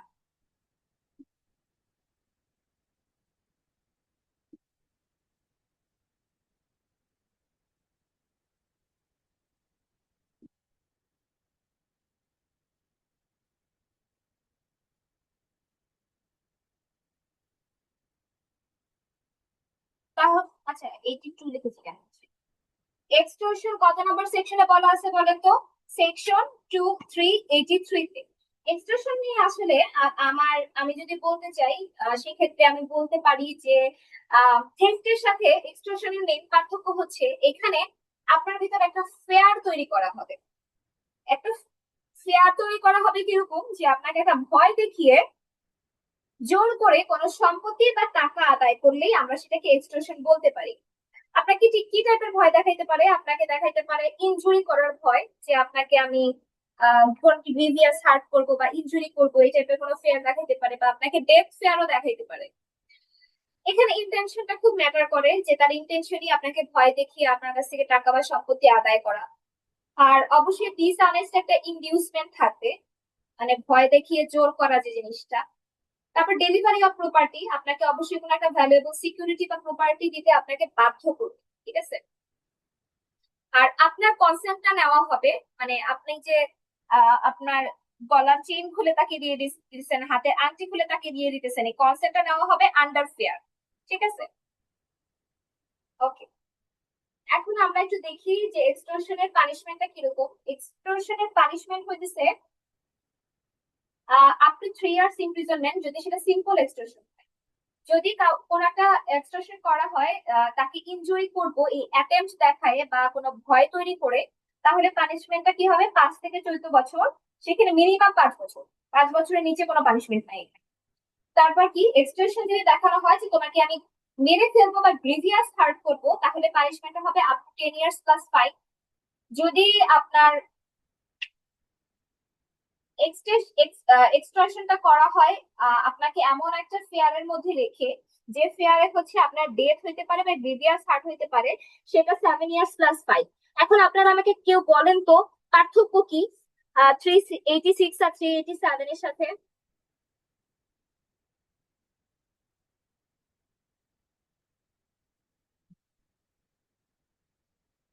আচ্ছা 386 এ দেখা যাবে এক্সট্রাশনটা হয়ে গেছে, আর 387 এ দেখা যাবে এক্সট্রাশন করার জন্য ভয় বা হচ্ছে আপনার মৃত্যুর ভয় বা গুরুতর আঘাতের ভয়টা সৃষ্টি করছে, কিন্তু আসলে এক্সট্রাশনটা ওভাবে হয়নি। ঠিক আছে, একটা হলো এখানে এক্সট্রাশন হয়ে গেছে, আর একটা হচ্ছে এক্সট্রাশন করার জন্য। ওকে, তো পরীক্ষার সময় আপনাকে যদি এক লাইনে বলতে বলে যে চুরির সাথে এক্সটর্শনের সম্পর্ক কি, তাহলে বলবেন যে বলপূর্বক গ্রহণের জন্য, ফোর্সফুলি। ঠিক আছে, ফোর্স দিয়ে কোনো কিছু একটা পাওয়ার জন্য যে চুরিটা হয় ওটাই হচ্ছে এক্সটর্শন। তা চুরির মধ্যে দেখা যায় কোনো বলপূর্বক গ্রহণ থাকে না, এক্সটর্শনের মধ্যে একটা বলপূর্বক একটা ফোর্সফুলি কোনো কিছু পাওয়ার একটা ব্যাপার থাকে। ওকে, এখন আমরা চলে যাব সেকশন 390 তে। পানিশমেন্ট গুলো ইম্পর্টেন্ট। ওকে, রবারিতে, রবারির সাথে আপনি এক্সটর্শনের অনেক মিল পাবেন, তবে আমি হচ্ছে আপনাদের একদম পার্থক্য করে দিব যেন আপনারা রবারি আর এক্সটর্শন না মিলায় ফেলেন। রবারিটা আসলে কি? রবারি হচ্ছে থেফট বা এক্সটর্শনের একটু এক্সটেন্ডেড ভার্সন। কিরকম? থেফট বা এক্সটর্শনের মধ্যে যদি কোনো ভায়োলেন্স বা থ্রেট থাকে, আরেকটা জিনিস খুব ইম্পর্টেন্ট, সেটা হচ্ছে এই ভায়োলেন্স আর থ্রেটটা থাকবে একদম ইমিডিয়েট, মানে এখনই দিবি নাহলে এখনই মেরে ফেলবি, একদম ইমিডিয়েট। আর যে আপনাকে ভায়োলেশন বা থ্রেটটা দিবে সে একদম আপনার মুখের সামনে দাঁড়ায় থাকবে সেই মুহূর্তে, তাহলে এটা থেফট। থেফট কখন হবে? যখন এই ইমিডিয়েট যে হুমকিটা দিবে বা আপনাকে যে মৃত্যু ভয়টা দেখাবে, এটা একদম ইমিডিয়েট হবে, মানে এখন না দিলে ছুরি আনছি, চাপাতি আনছি, বন্দুক আনছি, এখনই মেরে ফেলবো। না হলে কি হবে? আপনার যে লোক সে একদম আপনার সামনে দাঁড়ায় থাকবে, যে থ্রেটটা দিতেছে একদম আই টু আই। ওকে, একটু ভিতরে ঢুকি, দেখেন যে থেফটের ক্ষেত্রে কি দেখছি। থেফটের ক্ষেত্রে যদি কোনো ভায়োলেন্স বা ফিয়ার থাকে সেটা হবে রবারি, আর এক্সটর্শনের ক্ষেত্রে যদি কোনো যে ইমিডিয়েট কোনো ফেয়ার বা ফোর্স থাকে সেটা হবে রবারি। ওকে, আর আরেকটা জিনিস আপনারা আমাকে বলতে পারেন যে এক্সটর্শনেও তো আপনার থাকে, ভয় থাকে। এক্সটর্শনের ভয়টা ফোনেও হইতে পারে। এক্সটর্শনের ভয়টা সবসময় ইমিডিয়েট হবে না, বা এক্সটর্শনের ভয়টা সবসময় আপনার এই যে সামনে একজন দাঁড়াইয়ে থেকে আপনাকে ছুরি চাপাতি নিয়ে গলার কাছে ধরে দাঁড়িয়ে থাকবে এমনও না। ভয়টা দূরে দূরে থেকেও দিতে পারে, ফোনে দিতে পারে। ঠিক আছে, বা অফিসে গিয়ে বলে আসতে পারে এই সম্পত্তি দেন, নাইলে আপনার কি বলে, আপনার মেয়ে তো স্কুলে, তাই না? এটাই না। তার মানে এক্সটর্শন হওয়ার, সরি, রবারি হওয়ার জন্য একটা ফেস টু ফেস থ্রেটের দরকার হয়, ইমিডিয়েট একটা ডেঞ্জার থাকতে হবে, মানে ইনস্ট্যান্ট একটা ফেয়ার থাকতে হবে যে এখন না দিলে এখনই মরে যাব, এখনই আমাকে মেরে ফেলবে। ইমিডিয়েট ডেলিভারি অফ প্রপার্টি, আর সাথে সাথে সেই প্রপার্টি ডেলিভার করে দিচ্ছে। আচ্ছা, ডেকোয়েটি আর রবারির মধ্যে কোনো পার্থক্য নাই, শুধু একটাই পার্থক্য, ডেকোয়েটি হওয়ার জন্য আপনার 5 জন হওয়া লাগবে, মিনিমাম 5 জন, ম্যাক্সিমাম 5 জন বা 5 জনের বেশি, মিনিমাম 5 জন হওয়া লাগবে। আপনারা কি মামলা লিগাল হ্যাঁ সিরিজটা কেউ দেখছেন? জি ম্যাম, দেখছি। সেখানে যে রবারি নিয়ে একটা, ডেকোয়েটি নিয়ে একটা মজার কাহিনী হয়েছে, এটা দেখছেন একদম প্রথম পর্বে, first season, first episode ma'am. First এপিসোডের ভিতরেই বলছে যে আমার আচ্ছা, সাক্ষী বলতেছে যে সেখানে 5 জন ছিল, যে ভিকটিম সে বলতেছে 5 জন ছিল। পরে হচ্ছে যে লয়ার আর কি, ওই বলা যায় ওয়ান কাইন্ড অফ, সেই হচ্ছে হিরো ওই সিরিজে, সে হচ্ছে এক খুব মানে বড় মানের একজন উকিল। তো উনি কি করছে, উনি বলছে যে আমার মক্কেলের নামে কেন তাহলে রবারির নাকি এক্সটর্শন এই টাইপের কোন একটা মামলা আনা হয়েছে, ও তো আসলে করছে ডেকোয়েটি, আপনারা কেন এত অল্প একটা অপরাধ ওর নামে আনছে? তো যার কারণে তার ক্লায়েন্টের অপমান হয়েছে, সে এখন বেল চায়। পরে আহ, কি বলছে বলেন তো, জাজ কি বলছে? জাজ বলছে যে অপরাধটা আনা হয়েছে, সেই অপরাধটাই এখানে ভুল, তার মানে তাকে বেল দিয়ে দেওয়া হবে। আপনারা বুঝতেছেন ব্যাপারটা? তো এই 5 জনের বেশি হইলে বা 5 জন থাকলে কিন্তু সেটা ডেকোয়েটি হয়ে যাবে। এখন আমরা একটু অবশ্যই পানিশমেন্ট গুলা পড়বো, পানিশমেন্ট গুলা লাগবে, আবার বলতেছি কেউ যদি পানিশমেন্ট না পড়ে হলে যান, আর যে চিন্তা করেন যে আপু যে কি পড়াইলো এখন তো পারতেছি না, আপু পানিশমেন্ট সবই পড়াইছে, আপনি বাসায় মুখস্থ করেন নাই, বাসায় বসে বসে পানিশমেন্ট গুলা মুখস্থ করবেন। নেক্সট ক্লাসে হইতে পারে আমি কাউকে মাইক আনমিউট করে বলতে পারি যে আপনারা কি এটার পানিশমেন্ট বলেন তো দেখি, এন্ড আমি টাইম দিব 30 সেকেন্ড টাইম দিব, এর মধ্যে বলতে হবে, ঠিক আছে? তো রবারির পানিশমেন্টটা কততে আছে দেখেন, রবারি পানিশমেন্ট আছে সেকশন 392 তে। আচ্ছা আপনাদের আবার একটু বলে দিচ্ছি যে রবারি আছে সেকশন 390 তে। 390 তে রবারির কি আছে বলেন তো, ডেফিনেশন আছে। 391 তে ডেকোয়েটিভ ডেফিনেশন আছে, আর 392 তে আবার রবারির পানিশমেন্ট আছে। ওকে, রবারি পানিশমেন্ট কি? রিকোরাস ইমপ্রিজনমেন্ট, যেটা 10 বছর পর্যন্ত হতে পারে প্লাস ফাইন। আবার কেউ যদি রবারি করে হাইওয়েতে, কখন? সানসেট টু সানরাইজ, তার মানে কি রাতের বেলা। রাতের বেলা সানরাইজ হওয়ার আগ পর্যন্ত, সানসেট টু সানরাইজের মধ্যে যদি কেউ হাইওয়েতে রবারি করে, তখন তার পানিশমেন্ট অনেক বেশি, up to 14 years plus fine. আপনারা তো ইনশাল্লাহ অ্যাডভোকেট হবেন, তখন এগুলা খেয়াল রাখবেন যে এটা রাতে হয়েছে না দিনে হয়েছে। তারপর কি? অ্যাটেম্প টু কমিট রবারি, কেউ যদি রবারি করার চেষ্টা করে, ধরেন রবারি করতে পারে নাই বা চেষ্টা করছে, তাহলে পানিশমেন্ট কত? Up to 7 years plus fine. এখন সেকশন 395 ডেকুইটি, ডেকুইটির পানিশমেন্ট কি? Life imprisonment or up to 10 years plus fine. এখন দেখেন ডেকুইটির পানিশমেন্ট বেশি না? এখন কেউ যদি আমার মক্কেল করছে ডেকুইটি, যদি বলে যে না আপনার মক্কেল করছে রবারি, তাহলে তো আমার মক্কেলের একটা ইনসাল্ট হবে, অবশ্যই ইনসাল্ট হবে, কারণ ডেকোয়েটি করা তো আপনার সহজ কিছু না। 5 জন মিলে প্ল্যান করে গিয়ে একটা বড় সড়ো একটা দান মারছে, ওয়ান কাইন্ড অফ। তারপর দেখেন 396 কি? ডেকোয়েটি উইথ মার্ডার। এটার পানিশমেন্ট কি? ডেথ পেনাল্টি হতে পারে, লাইফ ইমপ্রিজনমেন্ট হতে পারে, অথবা up to 10 years plus fine হতে পারে। ওকে, আর 396 পরীক্ষায় আসার সম্ভাবনা অনেক বেশি। যদি এবার চলে আসে, আপনারা আমাকে কি দিবেন? থ্যাংক ইউ দিয়েন একটা পরীক্ষার হলে। তার মানে সেকশন 396 টা ভেরি ভেরি ইম্পর্টেন্ট। আপনার এবার বার কাউন্সিলেও আসতে পারে, বিসিএসও আসতে পারে, আবার অন্য কোনো বার কাউন্সিলেও আসতে পারে, কিন্তু এটা আসবে। এটা কত অনেকবার আসছে, তো এটা আবার ব্যাক করবে, ঠিক আছে? চলেন 397 কি? যদি রবারি আর ডেকোয়েটি করতে গিয়ে কাউকে খুন করার চেষ্টা করে, মানে অ্যাটেম্পট, ঠিক আছে, অ্যাটেম্পট নেয়, খুন করার অ্যাটেম্পট নেয়, অথবা গ্রিভিয়াস হার্টের অ্যাটেম্পট নেয়, অথবা আপনার কোন ধরনের ডেডলি ওয়েপেন ইউজ করে। ব্যাপারটা এরকম যে রবারি করতে গিয়ে বা ডেকোয়েটি করতে গিয়ে সে অনেক ধরনের বন্দুক, চাপাতি, ছুরি, দা এসব নিয়ে গেছে, তখন ধরা হবে সে ডেডলি ওয়েপেন নিয়ে যেহেতু আসছে, তার মানে তার মার্ডার করার একটা চেষ্টা থাকবে বা ইচ্ছা আছে, তখন পানিশমেন্ট কি? Minimum 7 years plus fine. Clear? Robbery আর ডেকোয়েটি আমাকে একটু জানান। আমরা সেকশন 403 তে যাবো আজকে, আরো অনেক কিছু পড়ার আছে। ইনশাল্লাহ আপনাদের ঈদের বন্ধর আগে সিলেক্ট মানে পেনাল কোড শেষ হয়ে যাবে। রবারি ডেকোয়েটি সবার ক্লিয়ার নাকি একটু জানান।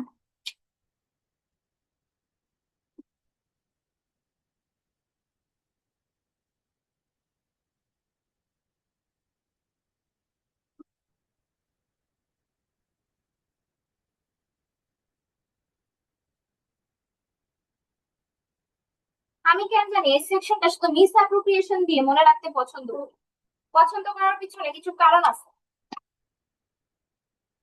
সেটা হচ্ছে এইখানে সম্পত্তিটা যে কিভাবে একটা মানুষের পজিশনে আসে এটা বলা যায় না। সে কুড়াইয়া পাইতে পারে, সে কোথাও পড়ে থাকতে দেখতে পারে, সে কোথাও থেকে নিয়ে আসতে পারে, ঠিক আছে? এই কথাগুলো কেন বলতেছি? কারণ পেনাল কোডের সেকশন 403 বলছে যদি কোনো ব্যক্তি অসৎ উদ্দেশ্যে অন্যের কোনো মুভেবল প্রপার্টি, আবার বলতেছি সেকশন 403 শুধু মুভেবল প্রপার্টি নিয়ে কাজ করে, মুভেবল প্রপার্টি নিজের কাজে ব্যবহার করে বা আত্মসাৎ করে। এখন প্রপার্টিটা অন্যের প্রপার্টি এতটুকু শিওর, এই প্রপার্টি যে আমার প্রপার্টি না অন্যের প্রপার্টি 100% শিওর। প্রপার্টিটা আমি কিভাবে পাইছি আমি জানি না, এমন হয়েছে আমি কুড়ায়া পাইছি, বা ধরেন আমি একটা সেমিনারে গেছি, সেমিনারে যে পাইছি, আমি কারো বাসায় গেছি, বাসা থেকে পাইছি। সেই প্রপার্টিটা এনে আমি কি করছি দেখেন তো, সেই প্রপার্টিটা এনে বা ধরেন আমি আমি নিজেও জানি না প্রপার্টিটা কার, আমি নিজেও জানি না প্রপার্টিটা কার, আমি শুধু এতটুকু জানি যে এই প্রপার্টিটা আমার না। এমন একটা প্রপার্টি ধরেন বাসায় নিয়ে এসে আমি যদি নিজে আত্মসাৎ করি বা হচ্ছে নিজে এটার ভোগ দখল শুরু করি বা নিজের ইউজে এটা মানে ইউজ করা শুরু করি, নিজের পার্সোনাল ইউজে এটা ইউজ করা শুরু করি, তখন সেটাকে আমি কি বলবো বলেন তো? ক্রিমিনাল বা ডিসঅনেস্ট মিসঅ্যাপ্রোপ্রিয়েশন অফ প্রপার্টি। এটার ক্ষেত্রে যে জিনিসটা খুব ইম্পর্টেন্ট সেটা হচ্ছে প্রপার্টিটা অবশ্যই মুভেবল হইতে হবে, প্রপার্টিটা অন্যের হইতে হবে। কার প্রপার্টি এটা আমার জানা দরকার নাই, খালি এতটুকু জানি এটা আমার না, অন্য কারো। তারপর কি অভিযুক্ত ব্যক্তি সেই কাজটি ব্যবহার মানে সেই ব্যাপার এটা প্রোডাক্টটা বা সেই মুভেবল প্রপার্টিটা নিজের কাজে ব্যবহার করবে বা আত্মসাৎ করবে, আর অবশ্যই কাজটা ডিসঅনেস্ট ইন্টেনশন নিয়ে করবে। শাস্তি কি? সর্বোচ্চ 2 বছর কারাদণ্ড অথবা জরিমানা অথবা উভয় দণ্ড। এখন চলে আসেন section 405।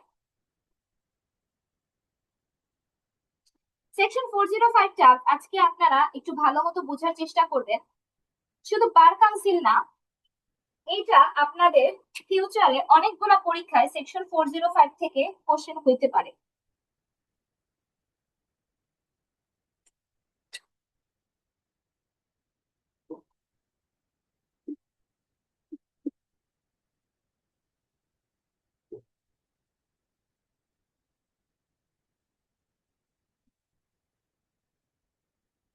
Criminal breach of trust. আচ্ছা, তো সেকশন 405 অনুযায়ী কোন ব্যক্তি যদি তার কাছে বিশ্বাসের ভিত্তিতে দেওয়া কোনো একটা সম্পত্তির অসৎ উদ্দেশ্যে আত্মসাৎ করে বা নিজে ব্যবহার করে বা আইনি নির্দেশ বা চুক্তির বিরুদ্ধে ব্যবহার করে, তাহলে তা ক্রিমিনাল ব্রিচ অফ ট্রাস্ট। এখন আপনাদের জন্য প্রশ্ন হচ্ছে,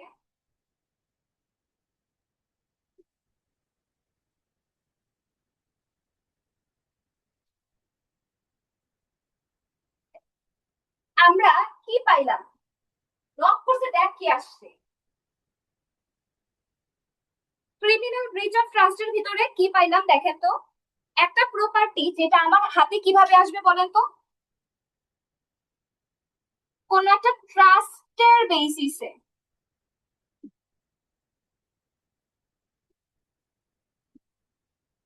এখন আপনারা আমাকে একটা কথা বলেন তো, সেকশন 403 যখন পড়াচ্ছিলাম সেখানে কি প্রপার্টিটা আমার কোনো ট্রাস্টের বেসিসে মানে কেউ ট্রাস্ট করে আমার কাছে দিচ্ছে এমন কোনো ব্যাপার ছিল? না ম্যাম। এটা যে কার প্রপার্টি অনেক সময় এটাই হয়তো আমি জানি না, এটা যে কার প্রপার্টি এটাই আমি জানি না। খালি আমি জানি এটা অন্যের প্রপার্টি যেটা আমার দখলে সামহাউ আসছে আর এসে আসার কারণে এটাকে ইউজ করা শুরু করছি। কিন্তু 405 এই প্রপার্টিটা কেউ ট্রাস্ট করে আমার কাছে রাখছে বা কেউ ট্রাস্ট করে আমাকে সেটা দিছে যে তুমি এই এই কাজে লাগায়। ঠিক আছে, ট্রাস্ট করে আমাকে প্রপার্টিটা দিছে তুমি এই এই কাজে লাগায়। তো যে জিনিসটা হয়েছে কি চেনে রাখ, যে জিনিসটা হয়েছে যদি দেখা যায় যে প্রপার্টিটা আমার একটা এনট্রাস্টমেন্ট, ট্রাস্টের থ্রুতে আমার আসছে, এট দ্য সেম টাইম এই প্রপার্টিটা আসলে আমার কন্ট্রোলে আছে ঠিক আছে, কিন্তু এই প্রপার্টিটা আমি নিজে আত্মসাৎ করতেছি বা নিজের প্রয়োজনে ইউজ করতেছি, যেটা কিনা আমার করার কথা ছিল না, যেটা আমার করার কথা ছিল না। অথবা এই প্রপার্টিটা নিয়ে আমার একটা কন্ট্রাক্ট হয়েছে, আপনাদের একটা এক্সাম্পল দিলে বুঝতে পারবেন। ট্রাস্ট প্রপার্টি দেখি না আমরা, এখন ট্রাস্টিকে যে প্রপার্টিটার দায়িত্ব দিয়ে দেওয়া হয় না, কন্ট্রোলের একটা দায়িত্ব তো দিয়ে দেওয়া হয়। তো এইখানে তো অবশ্যই তাকে কিছু দায়িত্ব দেওয়া হয়, কন্ডিশন থাকে কন্ট্রাক্টের মধ্যে, যে তুমি এই প্রপার্টিটার মধ্যে আম গাছ জাম গাছ লিচু গাছ লাগাবা, যা বেনিফিট আসে সেটা আমার বেনিফিশিয়ারিদের দিবা। এরকম ধরেন কিছু কন্ডিশন ফিক্স করা আছে কন্ট্রাক্টের মধ্যে, ট্রাস্ট কন্ট্রাক্ট বা ট্রাস্ট ডিডের মধ্যে এই ধরনের প্রিপারেশন দিয়ে দেওয়া আছে। ট্রাস্টি কি করলো, সে এই প্রপার্টিটা তার নিজের প্রয়োজনে ইউজ করা শুরু করলো। সে আম গাছ জাম গাছ লিচু গাছ এগুলো কিছু লাগায় না, সে দেখা গেছে এখানে কিছু মানে এখানে আলু গাছ পটল গাছ এগুলো লাগাচ্ছে, বেনিফিশিয়ারিতে ঠিক মতো বেনিফিটও দেয় না। তো এই প্রপার্টিটা ট্রাস্টিকে তো এনট্রাস্টেড করা হয়েছে। তারপর সে দেখা গেছে এই প্রপার্টিটার ভিতরে যে ব্যাপারগুলো ছিল বা এই কন্ট্রাক্টের ভিতরে বা ডিডটার মধ্যে তাকে যে দায়িত্ব দেওয়া হয়েছিল এই প্রপার্টি রিলেটেড, সে সে ওই দায়িত্বগুলো পালন করতেছে না। সে ব্রিচ করছে, কন্ট্রাক্টর ব্রিচ করে এই প্রপার্টিটা কি করতেছে, নিজের দখলে রেখে নিজে আত্মসাৎ করতেছে বা নিজের প্রয়োজনে ব্যবহার করতেছে।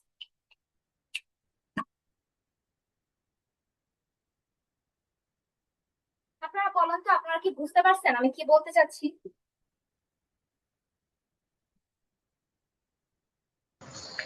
জি ম্যাম, বুঝতে পারছি। ঠিক আছে, তাহলে ক্রিমিনাল ব্রিচ অফ ট্রাস্টে কি থাকতে হবে? একটা ট্রাস্ট থাকবে, যাকে যে আমাকে প্রপার্টি দিল সে আমাকে ট্রাস্ট করে প্রপার্টিটা দিয়ে গেছে। এই প্রপার্টিটা অবশ্যই সে যেভাবে বলবে আমার সেভাবেই রাখতে হবে। এখন আমি যে তার কথার বাইরে গিয়ে প্রপার্টিটাকে নিজের দখলে, আমার দখলে তো অলরেডি আছে, আমার দখলে তো সেই দিয়ে গেছে, নিজে এটাকে আত্মসাৎ করি বা নিজে এটাকে ব্যবহার করি, নিজের প্রয়োজনে এটাকে ব্যবহার করি, তখন এটা কি হয়ে যাবে, ক্রিমিনাল ব্রিচ অফ ট্রাস্ট হয়ে যাবে। দেখেন আমি এখানে লিখছি যে আইনি নির্দেশ বা চুক্তির বিরুদ্ধে ব্যবহার করে, মানে চুক্তিতে একভাবে ব্যবহার করার কথা বলা আছে, আইনে একভাবে ব্যবহার করার কথা বলা আছে, কিন্তু আমি ব্যবহার করতেছি অন্যভাবে। আপনাদের একটা এক্সাম্পল দিলে খুব সুন্দর করে বুঝবেন। ধরেন আপনাকে একটা গাড়ি দিছে, আপনি একজন সরকারি আমলা, গাড়ি দিছে কিসের কারণে? আপনাকে, যে আপনি শুধুমাত্র এটা দিয়ে অফিসে যাবেন। এখন আপনি 2 দিন পর পর বউ বাচ্চাকে নিয়ে সেই গাড়িতে করে ঘুরতে যান, বা ধরেন আপনিও যান না, আপনার বউ বাচ্চা সেই গাড়িতে করে এক জায়গা থেকে আরেক জায়গায় যায়, এটা কি ক্রিমিনাল ব্রিচ অফ ট্রাস্ট না? আইনি ভাবে আপনার গাড়িটা নিয়ে অধিকার করার রাস্তা কোন পর্যন্ত? বাসা টু অফিস, বেশি হইলে অফিসের কোনো কাজে অন্য কোথাও। কিন্তু এটা যদি পরবর্তীতে কেউ নিজে আইনি ভাবে ব্যতীত, আইনে যেটা বলা আছে সেটা ব্যতীত অন্য কোনো ভাবে সে যদি পার্সোনাল ইউজ এটাকে ব্যবহার করে, সেটাও কিন্তু ক্রিমিনাল ব্রিচ অফ ট্রাস্ট। আরেকটা এক্সাম্পল দেই, যে ধরেন হচ্ছে আপনার কি বলে, আপনার থাকে না যে যারা একটু হাই প্রোফাইল থাকে, যেমন আমাদের চেয়ারম্যান সাবিরি একটা খুব বিশ্বস্ত একজন ছিলেন। আর ওনাকে দেখতাম, আমি তো সিআর ছিলাম, মানে চেয়ারম্যান স্যারের রুমে এই প্রয়োজনে সেই প্রয়োজনে আমার যাওয়া হতো। আমি আর আমাদের একজন মেল সিআর ছিল, আমরা দুজন মিলে যাইতাম একসাথে।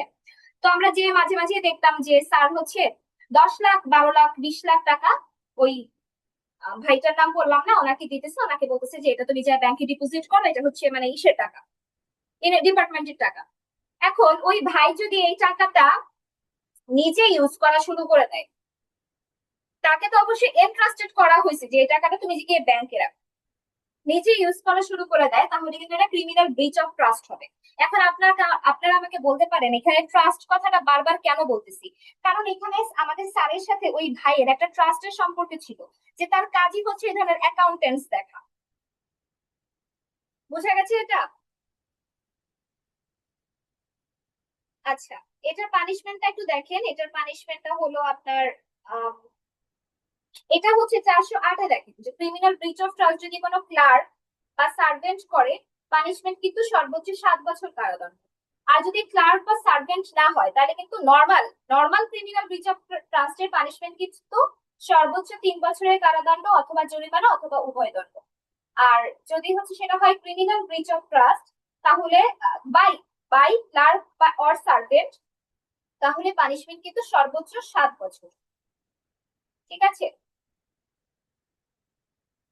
এখন আমরা একটু সেকশন 411 দেখবো, খুব বেশি কিছু দেখবো না, 411 জাস্ট একটু জেনে রাখেন।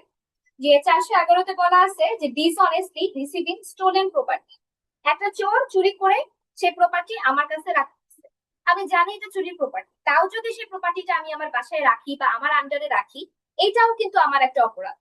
এটাই বলা আছে সেকশন 411-তে, যদি কেউ ডিসঅনেস্টলি কারো স্টোলেন প্রপার্টি রিসিভ করে। এখানে একটা জিনিস মনে রাখবেন যে যে রিসিভ করে সে কিন্তু জানে এটা স্টুডেন্ট প্রপার্টি। এখন ধরেন আমার এক মামাতো ভাই, সে যদি এসে আমাকে বলে যে শেফা এই যে কয়েকটা জিনিস আছে এটা একটু তোর বাসায় রাখতো, আমি তো রেখে দিব। আমি যদি না জানি যে এটা স্টোলেন প্রপার্টি, তাহলে কি আমার অপরাধ হবে? হবে না। আমার জানতে হবে এটা একটা স্টোলেন প্রপার্টি। তার মানে কাজটিতে অবশ্যই ডিসঅনেস্ট ইন্টেনশন থাকে। সেক্ষেত্রে পানিশমেন্ট কতটুকু? সর্বোচ্চ 3 বছরের কারাদণ্ড অথবা জরিমানা অথবা উভয় দণ্ড। ওকে, এখন আমরা চলে যাব 415 চিটিং।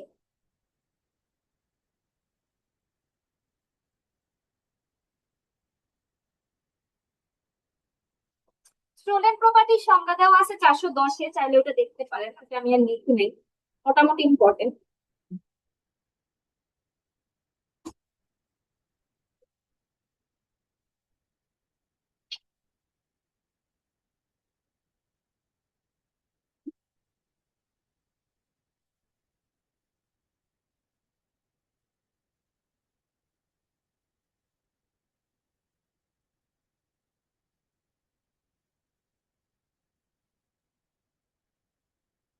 ছোটবেলা থেকে আমরা 420 শুনে বলা হয়েছি না যে ও তো একটা 420, 420, এরকম শুনে বড় হয়েছি না, বলেন তো? জি ম্যাম। হ্যাঁ। তো এই যতই 420 বলুক না কেন, চিটিং এর সংখ্যাটা কিন্তু দেওয়া আছে 415-তে। ঠিক আছে, চিটিং এর সংখ্যাটা কিন্তু দেওয়া আছে 415-তে। তো চিটিং এর সংখ্যা কিন্তু 420-এ নাই। 420-এ পানিশমেন্ট দেওয়া আছে একটা, সেটাও বলবো। কিন্তু যেটা কথা, মেইন কথা সেটা হচ্ছে চিটিং এর যদি পরীক্ষায় আসে যে চিটিং এর ডেফিনিশন দেওয়া আছে কত নম্বর সেকশনে, তাহলে আপনারা অবশ্যই দাগাবেন সেকশন 415-তে। কোন ব্যক্তি প্রতারণার মাধ্যমে অন্য কাউকে, প্রথমেই লিখে নিই কি থাকবে, একটা প্রতারণা থাকবে, ফ্রড থাকবে, একটা ফ্রড থাকবে, একটা প্রতারণা থাকবে, একটা ফ্রড থাকবে। তারপর থাকবে কি, একটা ডিসিপশন থাকবে, কারণ তাকে তো অবশ্যই ভুল বোঝায়, ভুল বোঝানো কি, ডিসিপশন থাকবে, একটা ডিসিপশন থাকবে।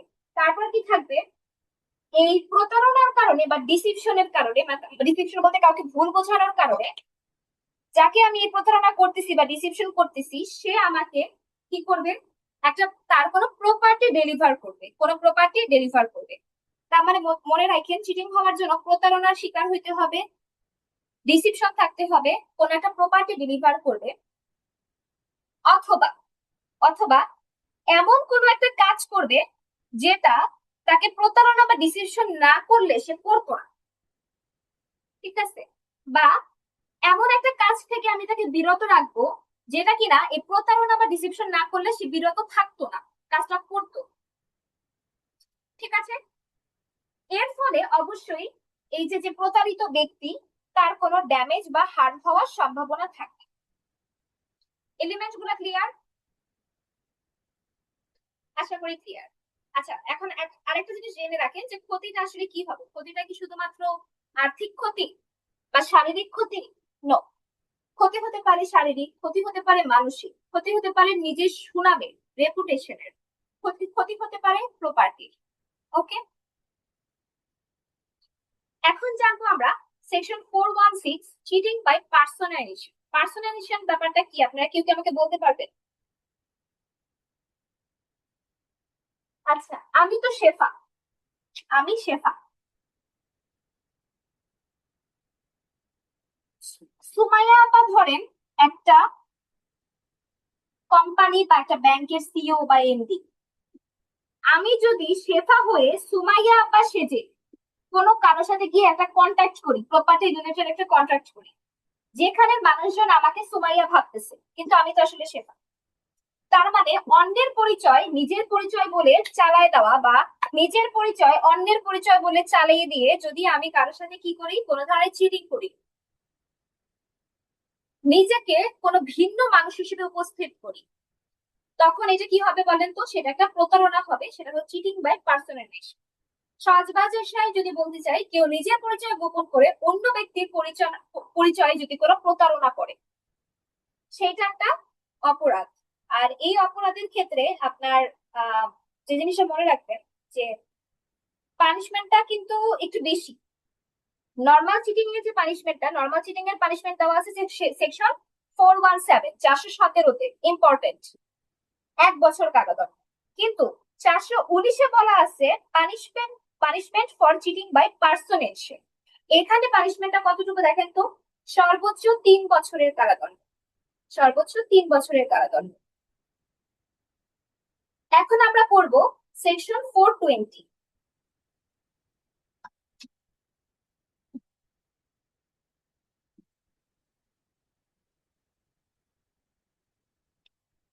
সবার পছন্দের সেকশন, যারা লও জানে না তারাও এই সেকশনটা সম্পর্কে জানে, যে এখানে চিটারি বাটপারি রিলেটেড কিছু বলা আছে। যারা ল একদমই জানে না তারাও কিন্তু জানে এখানে চিটারি বাটপারি রিলেটেড কিছু বলা আছে। তো সেকশন 420 আসলে বলছে, দেখা যাবে যে কাউকে, কোনো ব্যক্তি, অবশ্যই একটা চিটিং তো থাকবে, একটা চিটিং তো থাকবে, কিন্তু চিটিংটা করা হইতেছে কেন? যাতে তাকে সম্পত্তি দিতে, কোন একটা সম্পত্তি তার কাছ থেকে নিবে, সম্পত্তি নিবে বা কোন একটা ভ্যালুয়েবল সিকিউরিটি তার কাছ থেকে নিবে।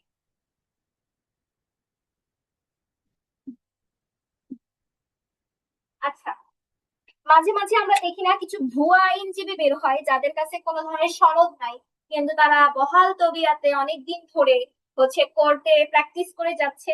দেখেন না, মাঝে মাঝে দেখবেন শিক্ষানবিশ আইনজীবী গ্রুপে এদের ছবি দেয়। দেখছেন কখনো কেউ জি ভুয়া ম্যাম। আইনজীবীদের চেহারা? অনেক বুড়া, আমি আর চিন্তা করি কত বৃদ্ধ বৃদ্ধ মানুষ, ওনারা এসে এরকম 420 গিরি করতেছে। ঠিক আছে, কেন 420 গিরি করতেছে?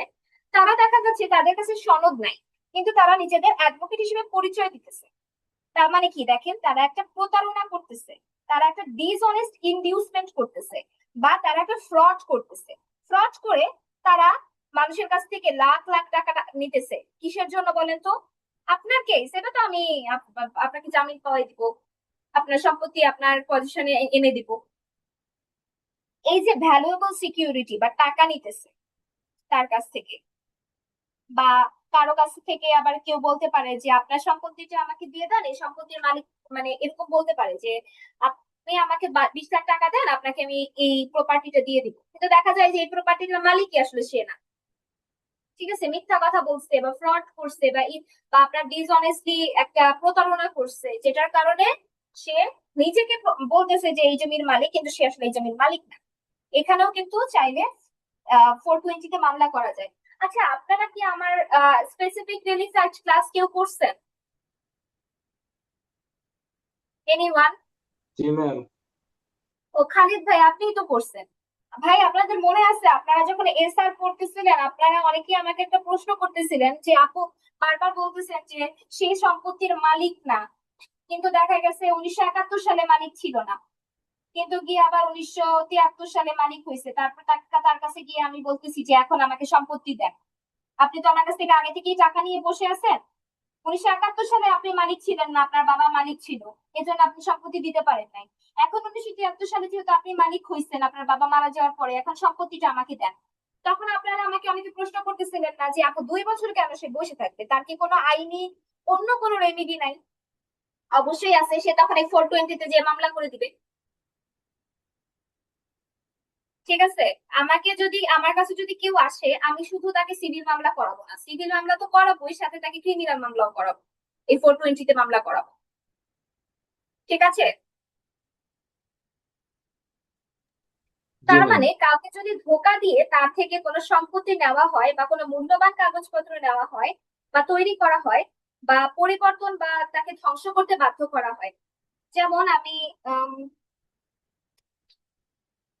ধরেন এটা হচ্ছে একটা জায়গা জমির প্রপার্টি, তো আমি এখানে নিজের নাম লিখলাম, সেও নিজের সাইন দিল, আমি ধরেন ভুয়া, কিন্তু সে সাইন দিয়ে তো আমাকে টাকা দিয়ে গেল। তার মানে এই প্রপার্টিটা আমি কি, তাকে প্রপার্টিটা তাকে তো আমি দিলামই না, দেখা গেছে তারই 20,000 টাকা, বা তার প্রপার্টিটা ধরেন আমি কিনতেছি, আমি তাকে টাকা পয়সা দিতেছি না, বলতেছি দিব দিব করে দিতেছি না, সে তো আমাকে তার প্রপার্টিটা দিয়ে গেছে। তো এটা কি, এটাও কিন্তু এক ধরনের চিঠি। তো জানবেন একটা জিনিস, যে এটা হওয়ার জন্য তো অবশ্যই যে 415 অনুযায়ী চিটিং এর যে কম্পোনেন্ট গুলো আছে এগুলো থাকা লাগবে। তারপরে থাকা লাগবে কি, এটা অবশ্যই প্রতারণার মাধ্যমে হওয়া লাগবে। কিসের মাধ্যমে হওয়া লাগবে? প্রতারণার মাধ্যমে হওয়া লাগবে। আর ভুক্তভোগী তাকে একটা প্রপার্টি ডেলিভার করতে। আর ভ্যালুয়েবল সিকিউরিটি তৈরি, পরিবর্তন বা ধ্বংস করতে পারে, এটা বলতে কি বুঝাইছে বলেন তো? অনেকে দেখবেন চেকে সাইন করে নিয়ে আসে, যে সাইন করে সে জানেও না তার চেক সাইন হয়ে গেছে, ভুয়া সাইন করে নিয়ে আসে। তার মানে কি, সে একটা ভ্যালুয়েবল সিকিউরিটি তৈরি করে নিয়ে আসছে, যেটা কিনা মিথ্যা। আচ্ছা, উদ্দেশ্য হতে হবে ডিসঅনেস্ট গেইন বা লস।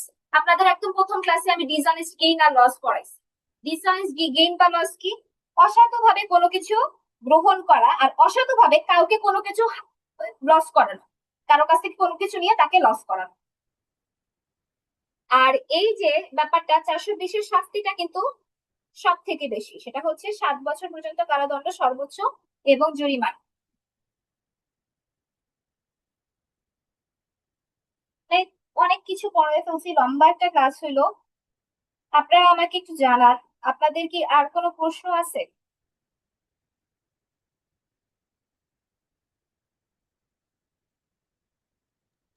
ম্যাডাম এই বয়সের কথাটা যেটা বললেন ওটা আরেকবার একটু বললে ভালো হয়, 13 বছর 14 বছরের যে বিষয়টা সেকশন 375-এ।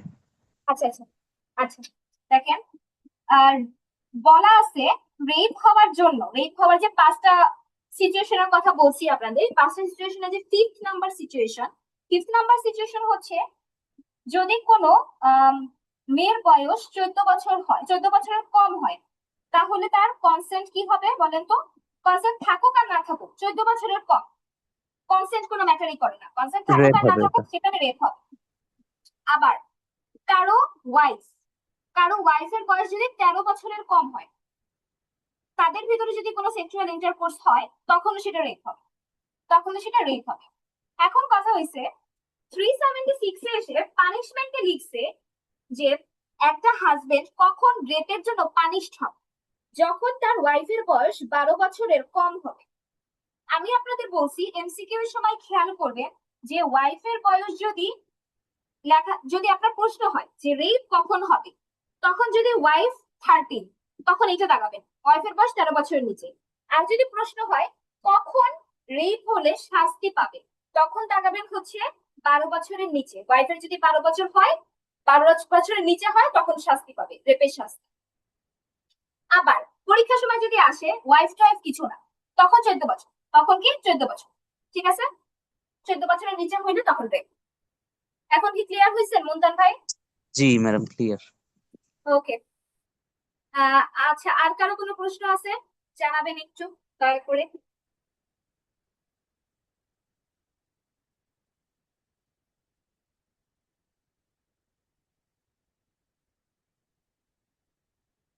এনিওয়ান?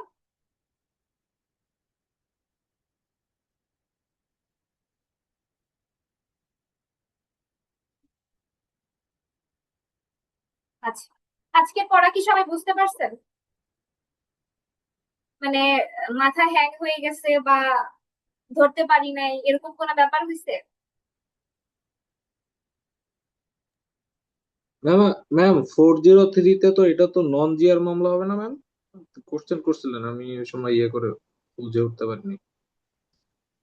নন জিআর মামলা হইতে পারে, কারণ আপনার পানিশমেন্ট তো কম। 403, হ্যাঁ, পানিশমেন্ট হচ্ছে আপনার সর্বোচ্চ 2 বছর। হ্যাঁ, 2 বছর। নন জিআর মামলা, সিআর মামলা করলেই হবে, ঠিক আছে? সিআর মামলা ওই যে 200, সেকশন 200 থেকে যেটা করে আর কি, ওটা করতেই হবে। ঠিক আছে, আর কারো কোনো প্রশ্ন? বুঝতে পারছেন ক্লাস আজকে? আচ্ছা ঠিক আছে, এ পর্যন্ত থাকুক। সবাইকে অনেক শুভকামনা। যারা 12 তারিখ বার কাউন্সিলিং পরীক্ষায় বসতেছেন তাদের আমি বলবো তারা আবার একটু ঈদে মজাটা একটু কম করতে হবে। করবেন, কিন্তু একটু কম সময়ে মজা আর বেশি সময় পড়াশোনা করতে হবে, ঠিক আছে? সবাই ভালো থাকেন, সুস্থ থাকেন। আসসালামু আলাইকুম। ওয়ালাইকুম আসসালাম।